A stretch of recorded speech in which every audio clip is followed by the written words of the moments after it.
Welcome to Elevated Practice, where we interview masters and mavericks within the field of holistic medicine and uncover unconventional stories in the field of health and wellness. I'm your host, Gretchen Badami, and every episode I'll be interviewing clinicians, scholars, entrepreneurs, and educators who share their wisdom and ideas with you. Are you ready to elevate your practice? Let's begin today's episode. I am going to blow your mind. Handcraft Health is the world's first AI-powered dispensary, and it is a game changer for your practice. You will now have an office assistant to help you create custom compounding formulations and handle all your ready-made products in one easy workflow. Meet Nuri, your AI assistant. When you need a custom care package made for your patient, Nuri literally creates it with you in seconds. Nuri lets you know when your patient's herbs and supplements are running low, generates personalized messages for your patients, and helps you stay on top of follow-ups. Trust me, you don't realize how amazing this is until you try it. Here's the part I'm most excited about. Nuri is not just a tool, it's like having a brilliant colleague right there in the room with you. Nuri is a sounding board to bounce ideas off of and amplify your treatment plans. Let's say you are treating a complex case and your prescription needs a little boost. You can literally just dialogue with Nuri like it is a colleague in the room with you, and Nuri will listen to your case and make recommendations. How did Nuri get so smart? Nuri is powered by Handcraft Health's exclusive relationship with Eastland Press and the authors of the books you learned from in school. You can still sign up for free and start using Nuri and Handcraft Health right away. You'll keep growing as a practitioner every day just by working with Nuri, so you can keep your patients happy and your practice thriving. Hello, we are here today with Zoey Xinyi Gong. Zoey is a culinary innovator, entrepreneur, and digital creator. Growing up in Shanghai, traditional Chinese medicine was woven into the culture of her daily life, but it was moving to the US where she began cultivating a deeper appreciation for TCM. With a degree from NYU, Zoey is a registered dietitian and nutritionist. She studied TCM at Pacific College in New York and is the author of the 5 Elements Cookbook, a guide to traditional Chinese medicine with recipes for everyday healing. She's also the co-creator of the Brooklyn studio and event space, The Red Pavilion, which is a Chinese tea house by day and a nightclub after dark, emphasizing traditional Chinese medicine, food therapy, and herbs through tea and drinks.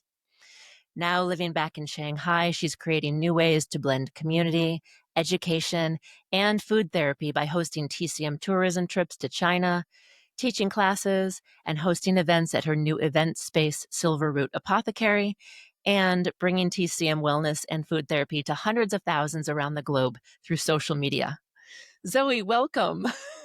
Thank you. Thank you so much. So happy to be here. Thank you so much for joining me today. I want to say first off, I'm incredibly inspired by what you're doing as an innovator and educator. And I was thinking about this week, I have to say, honestly, within the traditional Chinese medicine and wellness digital space, you're one of the most inspiring and creative entrepreneurs. Thank you. You're finding these really unique and engaging ways to demystify Chinese medicine, herbs, and foods, and to show the world how cool and amazing our medicine is and our herbs and food therapy and using herbs and food as medicine. So I'm just really excited to share this with our listeners today. Oh, yes. Let's do it.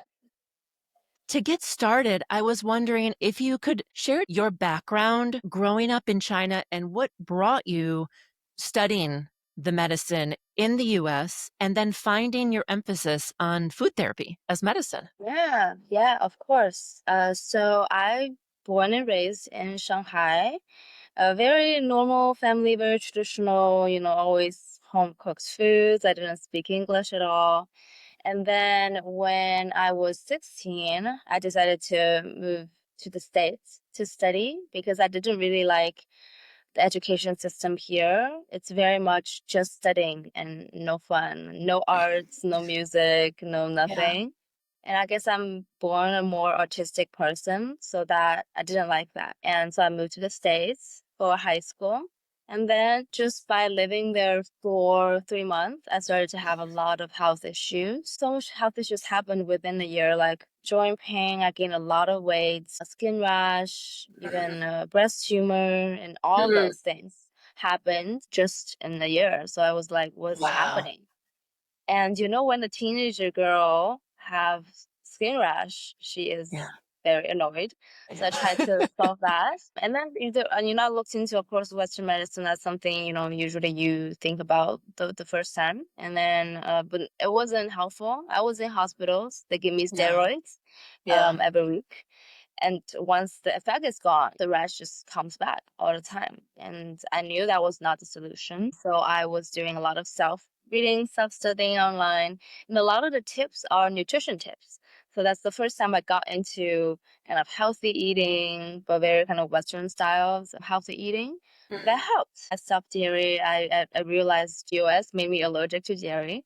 So Mhm. I stopped dairy and, all the symptoms were gone in terms of the skin and digestive problem.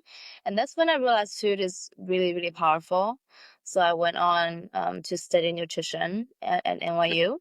And when Yeah. I was studying, I still had women's health issues that Western nutrition wasn't able to help much. I was also really thin at that time. I got really thin because I think, nutrition can be very restricting Mm. sometimes. Yeah. So my mom at that time brought me to a Chinese medicine doctor for the first time for acupuncture. And that healed my women's health issues in just 3 months. And I was Wow. having them for years now at that point. So I was like, wow, that's really powerful. And then I started reading some TCM, not TCM even, some Chinese old cookbook because I was working in the food and beverage a little bit after school. So then I was reading the cookbook. I was like, wow, so much, TCM information in just cookbooks. Talk about eating for individual eating with the season. And that's something I think modern nutrition just started to talk about, and we were Yeah. talking about it thousands of years ago. So that really interested me. And then I just decided to apply for a Chinese medicine school.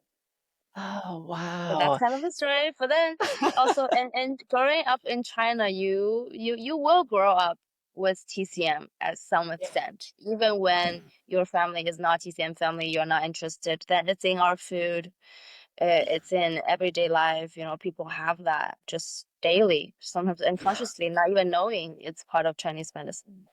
And so you really came full circle to realize that the roots of what you were exposed to as a child were really the things that were gonna heal your body when you went out of balance. And so okay, so you went and studied TCM, and then you studied acupuncture, you studied everything, but then through that, you decided, "Okay, I'm gonna focus on the herbs and the nutrition the most." So you didn't decide to go out and go Right. deep into practicing acupuncture. I like receiving acupuncture, but it's just not really my thing. It doesn't Yeah, excite me as much as herbs and foods. Yeah, and also I already had nutrition background, so it just makes sense for me yeah, to have a focus yeah, because I do think either discipline requires a lot of practice and learning, and doing both for me is a bit too much. I'd rather yeah, focus on one.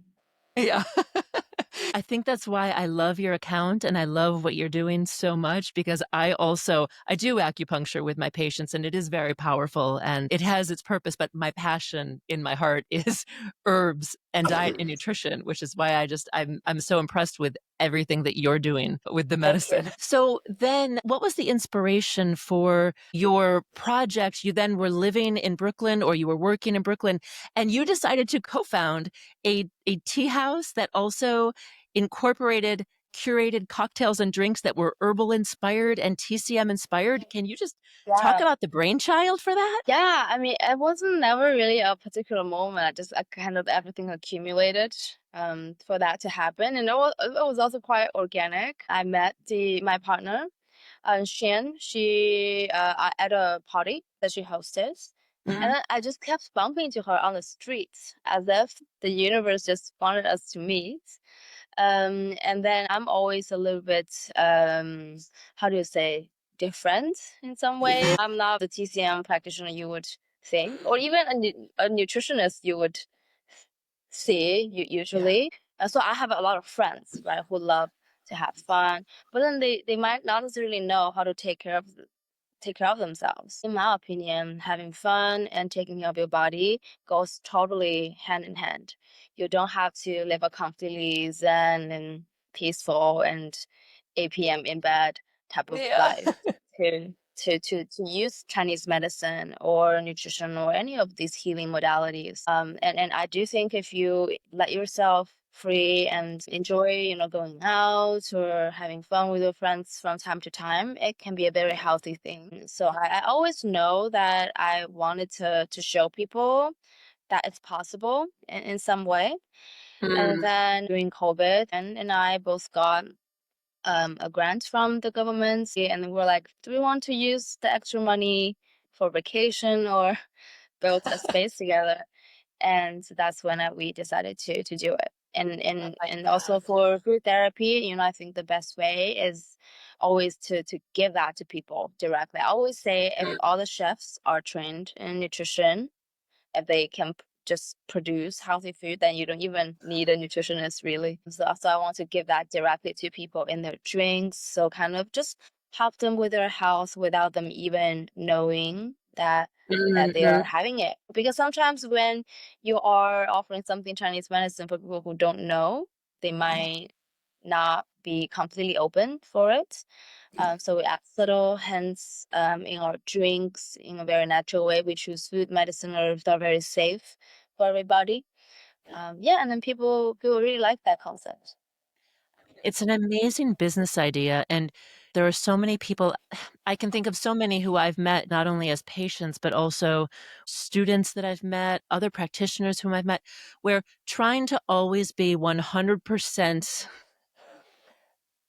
towing the line of being perfectly healthy is too difficult, Right. and it actually causes a lot of people so much stress that if you wanna have fun, if you want to enjoy yourself, can you still do it in a healthy way Yeah. so that you're at least 80%, you're doing it right, but you're still living your life?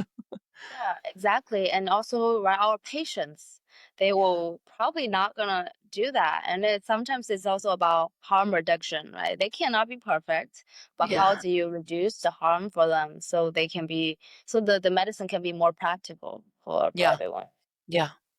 And was this your first experience being a businesswoman? Because as we talk about all of the things that you're doing, you're running multiple businesses at one time right now. And as I look at this, was running the Red Pavilion the first time you experienced is this management? Yeah, the first time was actually when I had a private dining experience called Table 81. When I just started Chinese medicine school, so I did it at the same time. That was a private dining experience where I basically hosted a plant-based medicinal dinner featuring Chinese cuisine ingredients. So that Okay. was a very small project. I did it in my apartment in Chinatown. So that was the first time I managed something in person. And that's Mm. also when I started my Instagram because my guests were asking me for recipes. So I Uh, was like, I'll post them so you can go there and see. So that's the first project that I ever did that, really taught me how to handle some logistics and customer facing. And then I had an e-commerce business for about 2 years. And that's when I realized I really don't want to do e-commerce if it's my own if it's like a supplement or kind of tea. I just felt like doing that really restricted how I want to teach because I yeah. teach a lot, right, about food therapy. And if I have a brand, I just feel like I always have to talk about my product. Somehow that didn't really sit well Mm. with me. And there was a lot of logistical problems managing inventories and shipping and customer service. I learned all of that through that experience. But that also taught me to maybe look for a better e-commerce model that with higher margin. That's not too close to my teaching, if that Mm. makes sense. So now I'm starting an e-commerce again, but that will be a bit more lifestyle and products, so I get to maybe wear them, show them, but it's not something like a supplement or, an herbal brand. So then I had the e-commerce company, learned a ton, and then I realized it was not for me. So I sold it to my partner, and that's when I had time to have Red Pavilion. Was simultaneous with all that when the cookbook came out as well? You have so many different things. I'm trying to just figure out how it all organically. Yeah, that was also the same time as the cookbook, because Red Pavilion and cookbook, we both it both happened beginning of Mm, 2023. I got approached by a book agent, and so we did a book proposal together. It was really successful, got a lot of interest. So I wrote it. And I already had a lot of recipes. I already knew exactly how to write the book. It's very beginner friendly, so it's not very difficult to write. And that was COVID, so I had a ton of time. I had might as nothing to well write a do. cookbook. So we did all that together. And also during that time, we were waiting on construction a lot for a pavilion anyway. So there wasn't much I needed to do. So it worked out. I actually, now that you're talking about this, I actually had at some point had somehow heard of the Red Pavilion, and I was like, "Oh my gosh, they make cocktails and teas with herbs." And I thought to myself, the next time I go to New York, I should go. Can you just give an example of like a drink or a cocktail that was made there or is still made there? Yeah, I mean, we changed the menu now, and also I'm not involved anymore since I moved back. So for example, for any liquor base, we will soak herbs in there. So it's a medicinal liquor. That's how TCM originally started too. For example, the simplest thing, we did a very simple one with just goji and Chinese sorghum liquor, baijiu. So soak the goji in there, the baijiu will turn into a beautiful amber color and carries the flavor of goji a little bit, so gently sweet. And then we would use that to make other cocktails. That's an easy example. And then also seasonally, right? So for example, in the autumn, a little bit more hydrating ingredients, a little natural aromatic herbs. And Mhm. then in the winter, of course, some warm cocktails, hot toddies but with more herbs in it. And then in the spring and summer, something lighter, not too sweet, refreshing, like sour plums and things like that. Yeah, what a fantastic idea. With the cookbook now, that is now available online for people to purchase, right? Is it just recipes or do you give some explanation for people, I'm assuming, about TCM and the medicine in general as well? Yeah, so the recipe is the last chapter. The idea of the book is for people who can also get to understand Chinese medicine and use it as a reference book. So the first part is a like explanation of basic theories in TCM food therapy. And then you have a chapter for 50 food therapy herbs. So explain what they are, what they do, how you can cook them, and a cultural story or cultural context about them. So three big chapters. Okay, that's great. I hope our listeners go and check that out, and I think I'm gonna go buy it too because I just think it's such a great. I'm gonna have it in my office Yeah. for my patients to look at while they're waiting in the waiting room. I Okay, so this was all of your background and your history. What has led you up to now? For our listeners, one of the reasons that I wanted to have you on here is because for my podcast, different types of practitioners that I interview. I have some people who are scholars, some people who are clinicians who are expert in a particular area in the field, some people who are educators, and then people who are entrepreneurs and innovators. And really, what you're doing, I mean, your innovation and your entrepreneurship combined with your ability to educate in such a fun and unique way. I'm hoping that this interview is inspiring to practitioners because as someone who's been in the field now for about 2 decades, and I've worked in many different schools, I've worked with probably at this point thousands of students as an administrator and as a professor. And people, I think, are daunted that they learn the medicine and then the actual running of the business, the actual promoting of themselves, finding ways to have patients find them or get interested in what they're doing, how to make the medicine exciting. These are the things that practitioners struggle with. Right, And right. and these are the things that you're just doing so much of Eh, with your businesses. I mean, I totally agree. It is very difficult to do both for entrepreneurs, for also practitioners or have certain skill sets. we have a tendency of doing too much because we are the one who runs the business, and then we also have to create content. That is actually not how usual business works, right? Usual businesswoman, they run a business and they have everybody else to provide the Yeah. content. But I do think it's doable, especially with TCM. I think if you are both, then your brands or what you do kind of I think it's very responsible because you know how to responsibly tell people about this medicine, and then you're Yeah. doing both. I Yeah. find that really to hear that a founder is a practitioner themselves. Yes. But yes, it can be a lot. So I would actually recommend if marketing and those creative things is really not your thing, then don't Hmm. hesitate to hire somebody else. I think it Yeah. would be really worthwhile. But if you wanna do both, it's also possible. I think in terms of marketing, just think about what kind of content you like to watch. Yeah. Think from the consumer standing point. Why are you following someone, for example, like me, because Yeah. I'm giving you information that you think you would probably need, you know? Hmm. So it's instead of promoting only, hi, I offer acupuncture at this time and for this Yeah. much. Okay, then you people are not learning anything from you. So Right. always try to teach and in a relatable way, your Yeah. own um interpretation of whatever you want to teach. I think it's really important, and be authentic. Just be Yeah. you. I think people sometimes, everybody worry, oh, it's everybody's not like me if I'm presenting myself. If I'm me, will they like me? Do I need to be somebody else? No, you don't have to. You have Yeah. to be yourself, and then you will find people who truly appreciate you, and then that is Yes. the best outcome. And sometimes you don't need a ton of followers. You just need followers Yeah. who really, really are into what you do. Yeah. And what you're expressing your unique self and your Yeah, passions, and that will come through in everything you do, how exactly. passionate you are about it. Exactly. Because it can get really draining if what you're doing online is different from who you are. In China, they always ask me when if I'm working for a Chinese company, I always have to, okay, this hair, I cannot have this hairstyle sometimes, the hime cuts. And then I have to cover all my tattoos, and that's not me. That didn't feel right. So it's really important to be who you are online. Yeah.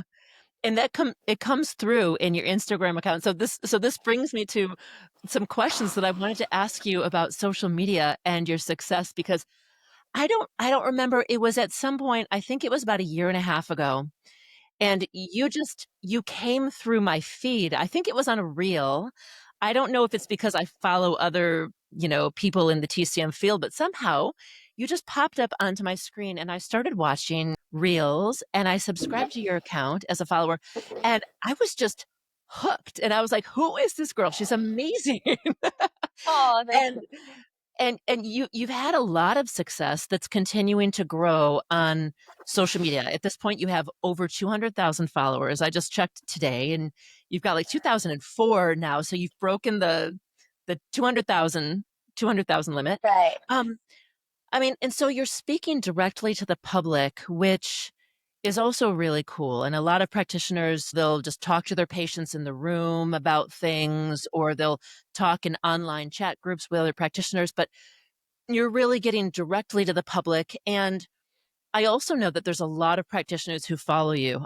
On my account, I follow hundreds of other practitioners in their offices. And then when I go on your account, I see that so many of them are following you. So you have a huge following of people who are in the field, who obviously like what you're doing and are probably inspired by you. So this is my question. Other practitioners, probably many of us, are not good at social media. How did you get so good at social media? I don't really know. I mean, I also wonder Yeah. how. I also sometimes I don't think I'm that good because if you look at my accounts, the growth is not like crazy fast. I started to do Mhm. content when 2018, something like that. So it has been 7 years, Okay. and there Okay. are a lot more accounts that grows really, really fast because let's be honest, if you follow certain algorithm rules, if you follow certain trendy content or viral the audios and stuff, your account can grow a lot faster. But for me, I'm just okay with this organic growth because the audience is more targeted. I Yeah. have to say, my audience is very targeted. They really love Chinese medicine. Generally, they are very nice and kind people, and 80% of them are actually women too. So Ah, okay. I rarely get very, weird comments like that, Yeah. very rarely. And that helps with a lot of things. So whenever I put out a product or put out a tour, I always or an event, I always have very nice people, good energy to join me. So sometimes again, the amount of follower is not the only criteria that you Yeah. should be looking at. But then I guess I got like somewhat good at marketing because I figured out what people like to know or like to see. And honestly, whatever you want to share, if you really have something you want to share, it's something you have to keep it up. Yeah. You cannot be like, I post two things in a month. You have to at least two, three things a week. And then you will have followers. It will just happen. And not don't try to mimic other people's content because Yeah. you're not them. Do Yeah. authentic things. I think the good thing I'm at is being authentic, Mm. and that helps. I never learned anything about marketing. It's just while doing it, I learned it, and then Okay, so it really did just grow on its yeah, own, very and organically. for our listeners, if they haven't checked out your account before, you talk about so many different things all relating to TCM, but various TCM concepts and herbs and foods. And sometimes you go, out and you find them, if you're going to a factory or if you're going to where they're growing or stores where they're being made into products. And then you even like open them up and taste them and show them. So there are so many different ways in which your viewers see how food medicine and herbal medicine are grown and consumed. Yes. Yeah. I mean, those interest me a lot, and I think sometimes people don't see the backstory, right? People always see an already made supplement or even a plate of food, but Yeah. what is behind it is very important for us and very, very, very interesting. So I like to show those to people. And in all of your posts, they are truly, they're so educational, but they're so enjoyable that you don't really feel like someone is necessarily teaching you something. True, true. Yeah. That reminds me a good point is try to see it as sharing your opinion rather than teaching or sometimes even forcing ideas Yeah. on others. Yeah. So for example, I was talking about the cold water thing. You know how TCM we don't like cold water, drinking ice Yes. water is bad. But if you say like drinking ice water is horrible for you, you cannot do that, then okay, maybe people will learn something from your video, but then immediately they're getting very negative things. You feel like they're getting judged, right? So in the beginning of video, I tell people it's okay if you drink it. I'm not judging. So something like this, I think TCM is already very difficult for people to get into. So try not to be too critical. Try to do it as sharing, not persuading, but showing, and then get people to persuade themselves. Handcraft Health is the world's first AI powered dispensary, assisting you in creating healthcare packages for your patients in seconds. After a long day in the clinic, you're exhausted. You want to get home and relax, but you still have to refill your patient's formulas and supplements, follow up with patient treatment plans, document your prescriptions, and you feel guilty because you don't have time or energy to do it all. I was skeptical when I heard about AI in the clinic. I didn't want a machine making decisions. Well, Handcraft Health just changed the game. Its AI assistant, Nuri, is not an autopilot for my clinical judgment. It's an autopilot for the complexity of juggling the mental load of a practice and time consuming administrative tasks. Now I can create a full custom healthcare package in literally seconds. The platform looks at everything I already know about my patient, their meds, their allergies, their history, and then explains the rationale for why it's making those recommendations. I'm a lifelong learner, and with Nuri, I'm continuously upping my game and learning more. I've realized that healthy clinic means healthy patients. When I'm not stressed, I'm a better doctor. If you're ready to take the exhaustion and frustration out of managing your practice and get back to the reason you started this journey, check out Handcraft Health. It's the partner your practice has been waiting for. Yeah. Was there a time through this, because you do post, I think you post almost every day or about 5 times a week, but was there a point in the beginning where nervous about it or felt self-conscious? It seems to me from watching that you're very confident, you're very self-assured talking to people on the screen, on the videos. Did that just come over time, or did you have to take lessons for, I don't know, or just how did I you do mean, that?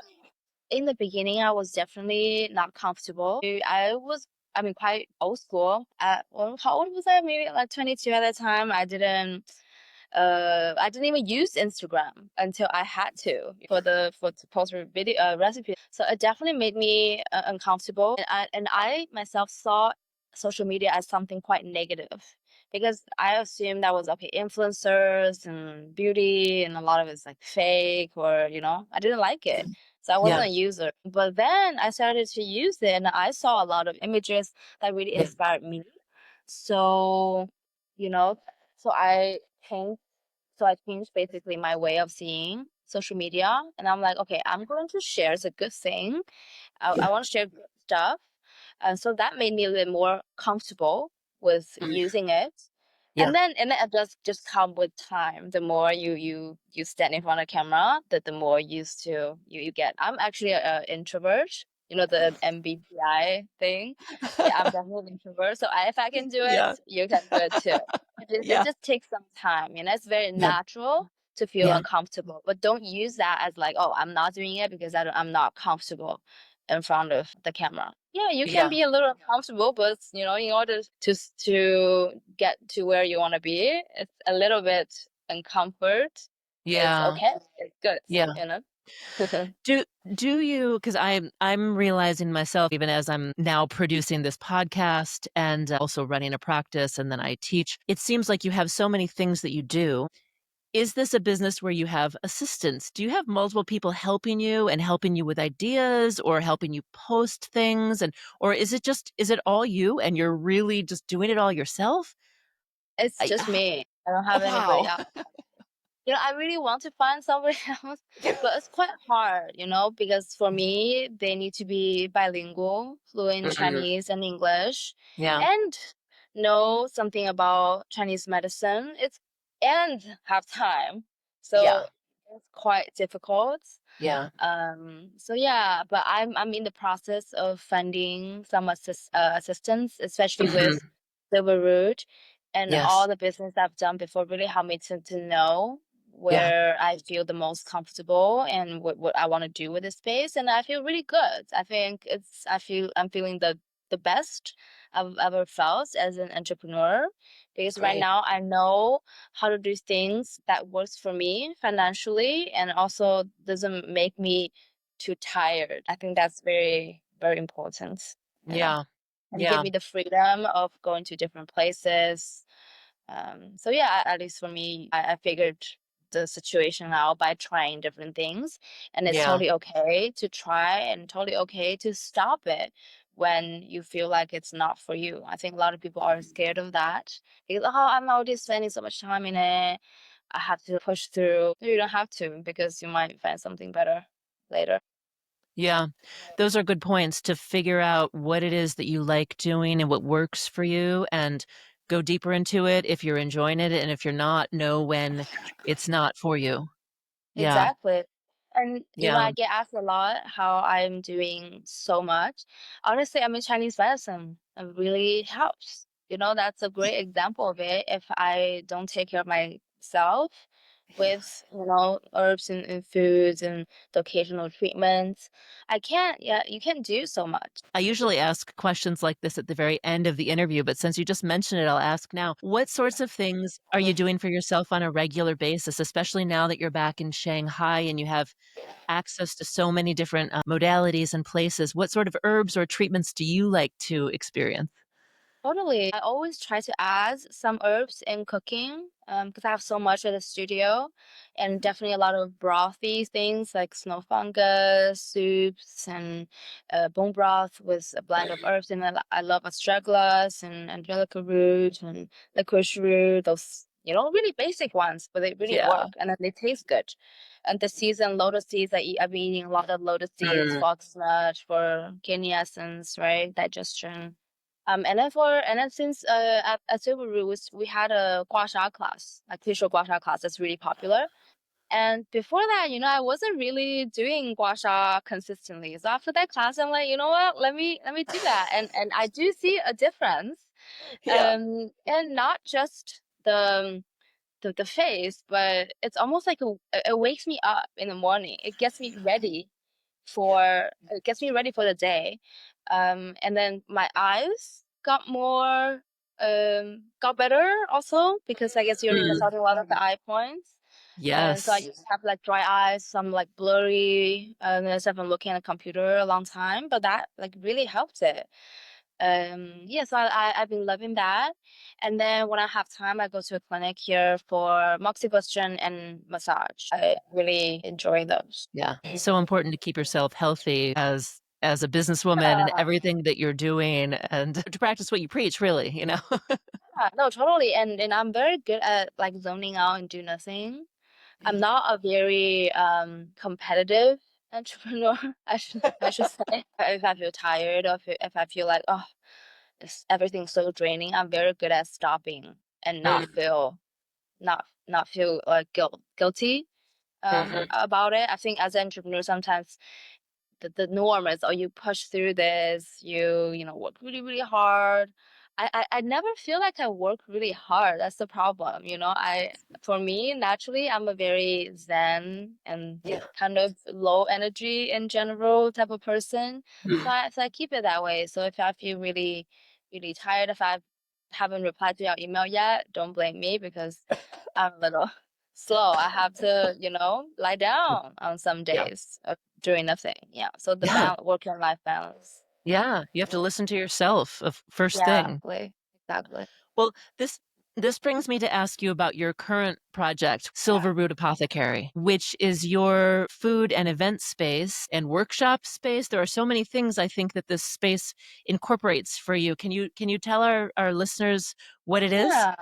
It's actually just my own creative space where I get to do anything I want in it. It's so much better for me now to do content, cooking town content and things like that with a venue that has a kitchen and open counter.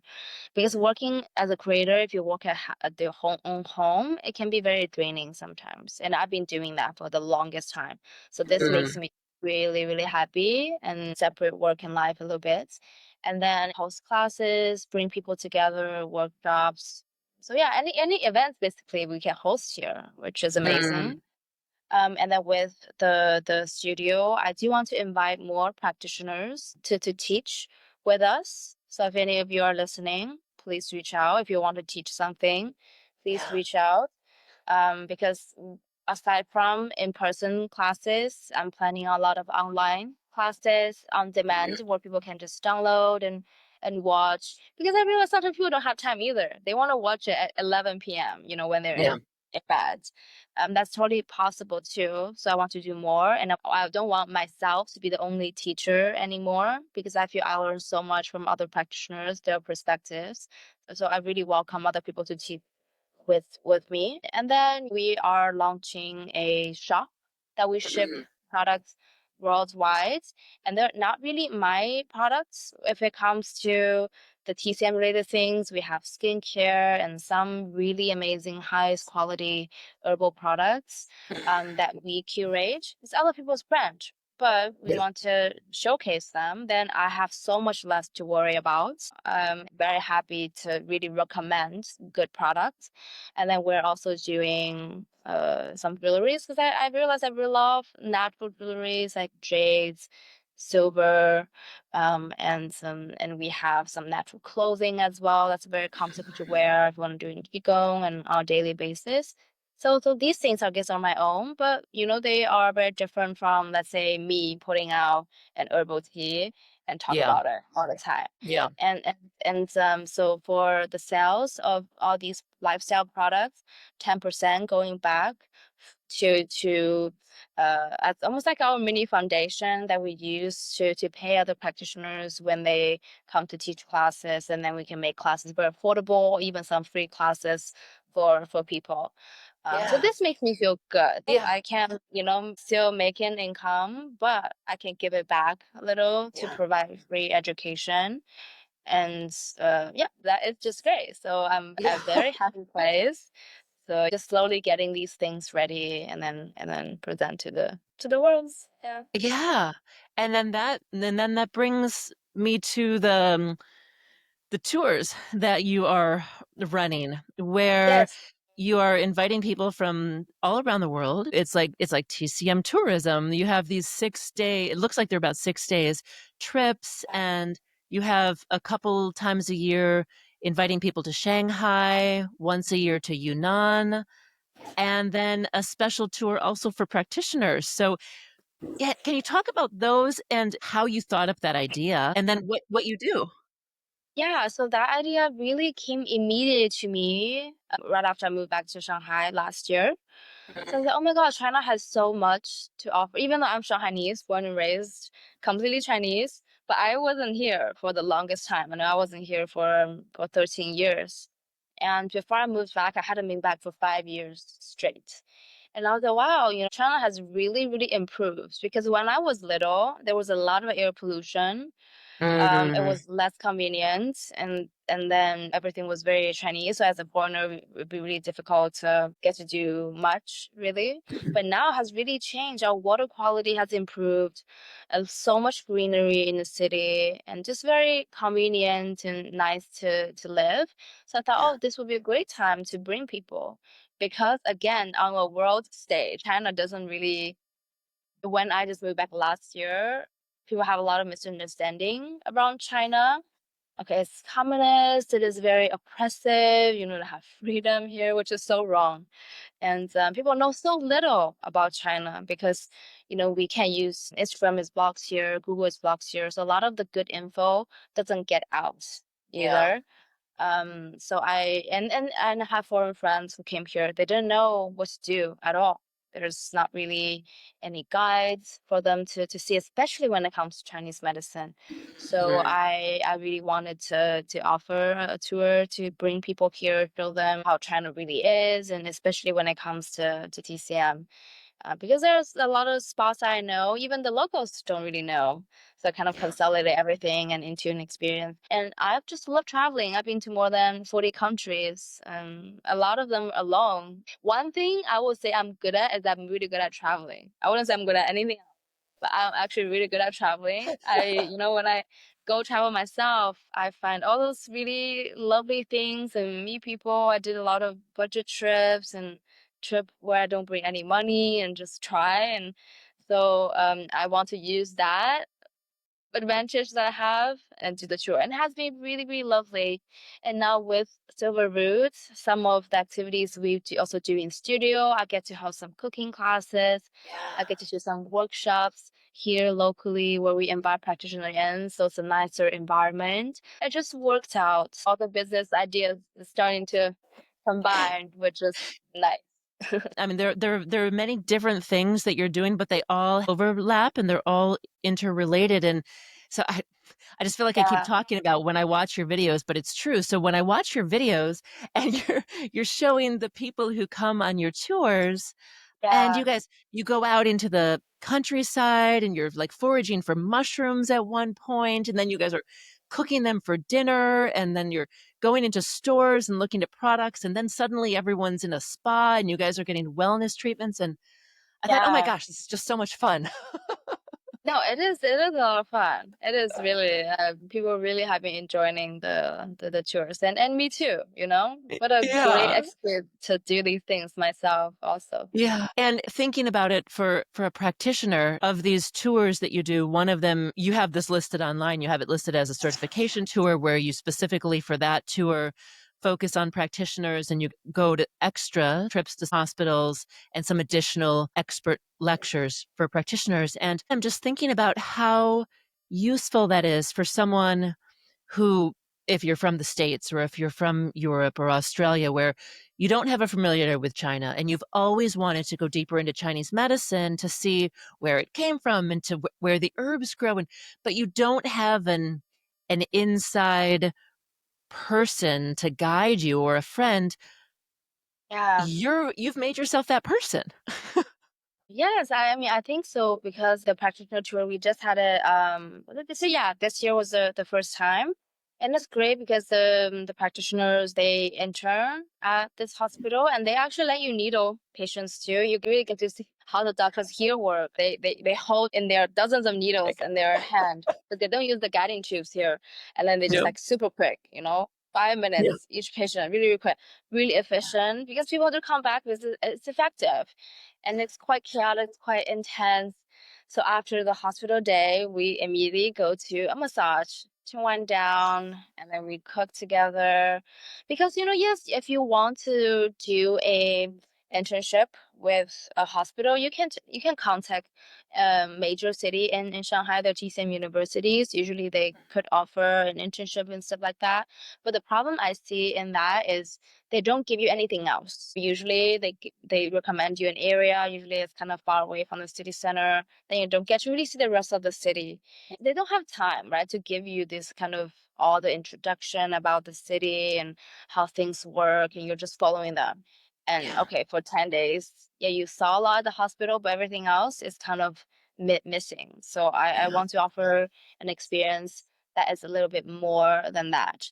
So you can, you know, get inspired other than the hospital, there are so many other things that you can see in the city, other ways of practicing Chinese medicine. So I thought if you are a practitioner, I think this would be a great trip. I love these ideas. And for people who are listening, this could be a wonderful way for so many people to have their first experience of China when they wouldn't have felt comfortable or didn't know how to plan a trip on their own. Yeah, exactly. Because China can be a little bit different. How people interact, they're very direct, you know. So for some, it might seem like oh, you know, a little uncomfortable. So I make sure I give you all these expectations, so it won't be a surprise Yeah. when Yeah. that happens, you know, some culture shock happens. What, with everything that you're doing, everything that you have done, and it looks like there's about a 7-year trajectory here from when you started, practicing the medicine and learning it, and then your time in New York, and now back in Shanghai, coming full circle. What is your vision for growing or maintaining or going deeper into what you're doing now? Where do you see it headed in the next couple of years? Yeah, I definitely see silver apothecary being more and more as the center of what I do, and the core of it is definitely still education, teaching, and I think the tours is part of education as well. You know, they're in Mhm. person experiences that is really, honestly, very, very inspiring for people.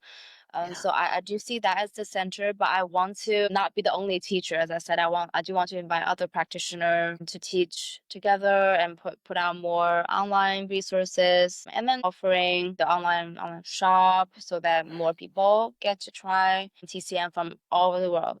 Not just those who are in the US or in China or in Australia where shipping is more convenient.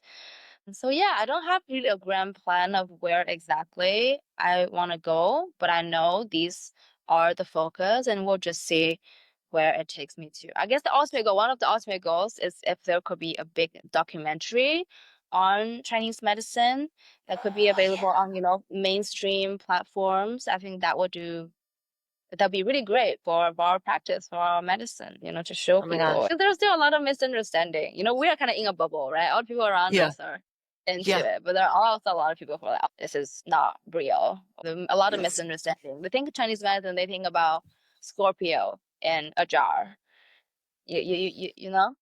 Right. And Yep. that is not a I mean, how many of us as practitioners have had people come up to us and ask us about, "Oh, but aren't there all these heavy metals and isn't it all poisoned or like the scorpion in the jar?" People don't understand. And one of the things I've heard you mention so many times, which is so good that you're putting that out to the public, is just how clean the herbs are, how natural the foods are in China. Just demystifying, making it so that it's no longer the other thing. It's just a normal human, healthy way of living that people from the other side of the world can learn about. Everyone can learn about this and use it in their daily lives. Exactly, exactly. And people have a lot of concern with herbs, and that's why there are great herbs out there. It depends on who you buy from, right? It's the company's responsibility to source good herbs for you. It's not China's responsibility to only produce the top quality herbs. So as consumers, I always teach them to how to choose better Yeah. quality. So I actually had Empirical Health, the Australian brand. Yeah, Simon Feeney's company, Simon and yes. Simon was just here actually. So we did like a mini conversation about the quality of herbs and sourcing. And I can't wait to put that out for people to see. Yes. Yeah. Yes, having these sorts of collaborations, and, that was my hope having you here on the podcast too, so that people maybe who aren't big into social media, but they can learn about you and practitioners can learn about you and what you're doing, which is so inspiring, and not only educating the public, but educating practitioners on how we can actually promote our medicine and think outside the box instead of Yeah. just being in a clinic, talking to one person at a time. Y Yeah. y You're doing so many really exciting things that all are elevating our medicine and expanding its reach. Yeah, exactly. By inviting practitioners to teach together, showcase their work as well. So maybe people, now they have more followers, yeah, maybe there are people who would live around your area. So then they might be able to find you this way because I do get asked a lot where can I find a great practitioner? But okay, but then that has so much context to it, right? You need to find a practitioner who is good for you. So maybe through learning about their classes, I have a connection with them. Then this is the person I want to see. I feel like that is more organic rather than just reading Google reviews. And it's important for us all as practitioners and within this industry, all doing very different things, but it's important for us all to connect so that, again, we can all elevate ourselves and each other. For everyone listening, where can people find you? You have a website. So it's zoeyxinyigong.com, and you can find information about you and the tours, and there's a section on recipes and just general information on that, which is your name. And then Silverroot Apothecary, which is your event space. And then you have your Instagram account, which is, again, people can just put in your name and find you there. And then you have the Silverroot Apothecary Instagram too that people can find. And then the last thing I wanted to mention was your cookbook as well. Where can people find that? Yeah, if you're in a region where Amazon works, then you can find it on Amazon. Oh, okay. Easy. Yeah. Great. Yeah. There If are like ebook version and printed physical copies. And I know a follower told me my book is available somehow in Singapore in all of their public libraries. Oh my gosh. Yeah. Random, but Isn't if that you're in great? Singapore, you can find it in your public library. All right. Well, so hopefully now people, if they hadn't heard about you before, that they're hearing about you now, and they can come find you and watch your videos and your educational information. And my hope for this was really for practitioners who are my main followers to be inspired by what you're doing and to maybe take some pieces of what you're doing, whatever works for them. Because what I'm hearing from you is what you found to be successful is staying true to yourself and your own unique interests. Yeah. And take some time to just share your knowledge online. That's how people start to build trust with you, and it's good for our medicine. And when people find useful things, they will come to see you because they feel like, oh, this has helped me, and I want more from this person. I am personally super inspired by what you're doing, and I love it. And I know that everybody else is going to love it too, the public and practitioners and everybody out there. So Thank I'm you excited to do my part to hopefully spread the word of what you're doing. very much. Thank you. And who knows, maybe next year I'll show up in your tours. That would be amazing. Thank you so much. Thank you to all of our listeners today for joining us, and go follow Zoey on her Instagram and on her website. So thank you, everybody. Thank you, Yeah, Zoey, so much for being here. of course, of course. So happy to be here. Thank you. Bye. Bye. Thank you. That's all for today's episode of Elevated Practice. I'd like to express my gratitude to our guests today and always for sharing their wisdom with all our listeners. I hope you were able to take away some insights, practical knowledge, or inspirational ideas that you can apply right away to elevate your own practice. You can find us on Spotify, Apple Podcasts, and YouTube. Don't forget to subscribe and tell your friends and colleagues about Elevated Practice. If you have an idea for an episode or a recommendation for a guest, please respond in the comments or message me, Gretchen Badami, directly through social media. Thank you, and I can't wait for you to hear our next episode.